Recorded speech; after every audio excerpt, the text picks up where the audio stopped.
जून को जब फिर एक बार मोदी सरकार बनेगी, 70 वर्ष से ऊपर के प्रत्येक बुजुर्ग को फ्री में प्रतिवर्ष 5 लाख रुपए की स्वास्थ्य बीमा की सुविधा उपलब्ध करवाएंगे।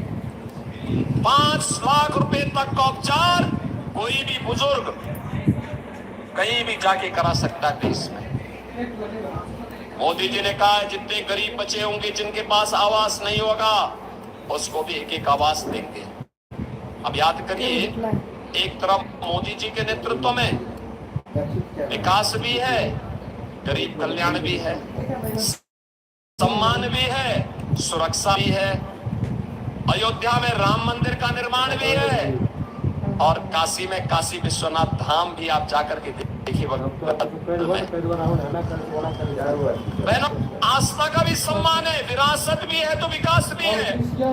और दूसरी तरफ कांग्रेस और आरजेडी आपको कहां ले जाना चाहती है। इन लोगों ने तो हमेशा छल किया, जब मौका मिला इन्होंने देश के साथ छल किया, सनातन धर्म के साथ छल किया, बिहार से छल किया, वोट आपका, और सरकार बनी तो पेट भरा है इन्होंने अपने परिवार का। याद करिए, लालू जी अपने परिवार के बाहर किसी के बारे में सोच नहीं सकते। आप सोचिए, पूरी दुनिया से कम्युनिस्ट समाप्त हो रहे हैं, बंगाल से समाप्त हो गया और यहां पर एक नक्सली को नसी बना करके उतारा है। अब बताओ, बेटी और व्यापारी की सुरक्षा के लिए जो खतरा हो, ये लोग उसको प्रत्याशी बना करके आपकी सुरक्षा को फिर कैद कर देना चाहते हैं, अराजकता पैदा करना चाहते हैं। इनकी मंशा अच्छी नहीं है। इनकी घोषणा पत्र को अगर आप देखेंगे तो इंडी गठबंधन का घोषणा पत्र इतना खतरनाक है। कहते हैं आएंगे पर्सनल लॉ लागू करेंगे। पर्सनल लॉ का मतलब जानते हैं आप? पर्सनल लॉ का मतलब बेटी स्कूल नहीं जा पाएगी, महिलाएं बाजार और ऑफिस नहीं जा पाएंगी, बुर्का पहन करके घर में दुबकना पड़ेगा और 3 तलाक की कुप्रथा को ये फिर से देश में लागू करेंगे। आधी आबादी का विरोध कर रहे हैं ये कांग्रेस और आरजेडी के लोग। बहनों और भाइयों, भारतीय जनता पार्टी इस घोषणा को करती है कि भारत चलेगा बाबा साहब भीमराव अम्बेडकर के द्वारा बनाए गए संविधान से। भारत के अंदर कोई शरीयत का कानून लागू नहीं हो पाएगा। बहनों और भाइयों, इनके द्वारा क्या किया जा रहा है? कहा जा रहा है कि सत्ता में आएंगे तो लालू जी ने तो कहा है कि ओबीसी का जितना भी आरक्षण है ये सब आरक्षण हम मुसलमानों को दे देंगे। क्या आप इससे सहमत हैं?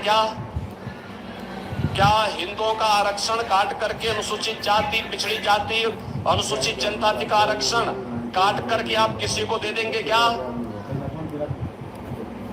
बाबा साहब भीमराव अम्बेडकर ने कहा था कि धर्म के आधार पर आरक्षण नहीं हो सकता। अभी कोलकाता हाईकोर्ट ने इंडी गठबंधन के एक महत्वपूर्ण घटक टीएमसी के फैसले को पलटा है और कहा है कि आरक्षण का लाभ अनुसूचित जाति, जनजाति और पिछड़ी जाति के लोगों को ही मिलेगा। धर्म के आधार पर आप मुसलमान को आरक्षण नहीं दे सकते। बहनों और भाइयों, ये फिर भी देना चाहते हैं, ये जानते हुए कि भारत का विभाजन का आधार धर्म बना था। तब भी ये पाप कर रहे हैं, देश के खिलाफ छल कर रहे हैं, आपके साथ कपट कर रहे हैं, धोखा देने का काम कर रहे हैं। ये आपस में जाति के नाम पे आपको लड़ाएंगे, फिर जाति के नाम पर आपस में लड़ा करके अलग अलग कैटेगरी करेंगे और फिर कहेंगे कि भाई आपका आपसी विवाद है, इसलिए इसमें से एक हिस्सा मुसलमान को दे देते हैं। और इन्होंने किया है।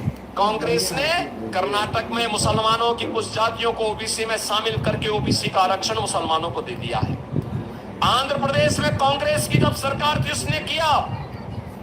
एक होड़ सी लग रही, कांग्रेस और इंडी गठबंधन के इस षड्यंत्र को हमें सफल नहीं होने देना है। राहुल गांधी से जब पूछा गया क्या करेंगे आप सरकार बनाएंगे तो उन्होंने कहा गरीबी हटाएंगे। एक पत्रकार ने पूछा, गरीबी तो आपकी दादी भी हटा रही थी, वो बेचारी हटाती हटाती चली गई।